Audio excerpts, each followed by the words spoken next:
आज हम बात करेंगे माया सीता के बारे में। तो माता सीता के बारे में तो आप सब जानते होंगे, पर क्या आप माया सीता के बारे में जानते हैं? तो आज हम उन्हीं के बारे में बात करेंगे। हम जानेंगे वे कौन थी, कहाँ से आई थी, क्या उनका मकसद था और उनकी ओरिजिन स्टोरी से लेकर उनकी life story, each and everything about her we will talk in this video. So without wasting any more time, let's just roll the video. Maya Sita का ओरिजिन सतयुग को बताया जाता है। गाथाओं के अनुसार सतयुग में कुशाध्वज नाम के एक ऋषि थे जो कि बृहस्पति के पुत्र थे एवं भगवान विष्णु के बहुत बड़े भक्त थे। उन्होंने अपनी तपस्या एवं भक्ति के कारण एक अलौकिक पुत्री प्राप्त की जिसको उन्होंने वेदवती नाम दिया। और वेदवती बचपन से ही गुण एवं रूप दोनों में ही निपुण थी।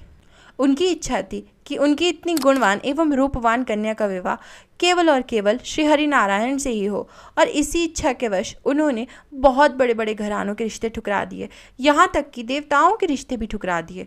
और इन्हीं ठुकराए गए रिश्तों में से एक था राजा शंभु का रिश्ता, जिन्हें ठुकराए जाने पर इतना गुस्सा आया कि उन्होंने अमावस की रात को ऋषि एवं उनकी पत्नी दोनों की हत्या कर दी। किंतु इस वाक्य ने वेदवती का निश्चय और भी दृढ़ कर दिया कि उन्हें पति के रूप में केवल श्री हरि ही स्वीकार्य थे। और अब वे अपने पिता के आश्रम में रह के ही घनघोर तपस्या करने लगी और वे सारा दिन यज्ञ करती रहती एवं तपस्या करती रहती। उनकी इस घनघोर तपस्या के कारण उनका रूप अब सुंदरता से अलौकिकता की तरफ बढ़ चला था और वे अत्यधिक सुंदर हो गई थी, इतनी कि कोई भी इंसान यदि उन्हें देखता तो वह मंत्रमुग्ध ही हो जाता।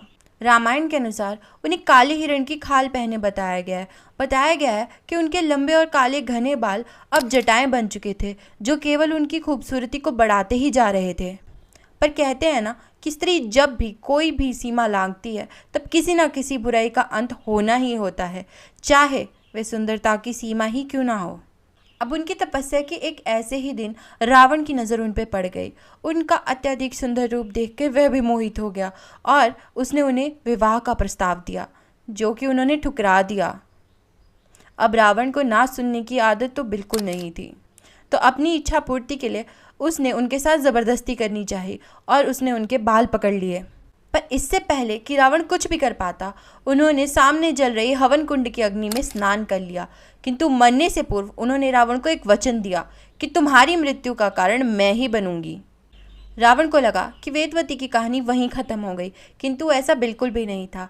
देवी भागवतम के अनुसार अग्नि में संलग्न हुई वेदवती को अग्निदेव ने अपनी रक्षण में ले लिया एवं उसे अपने महल लेकर आ गए।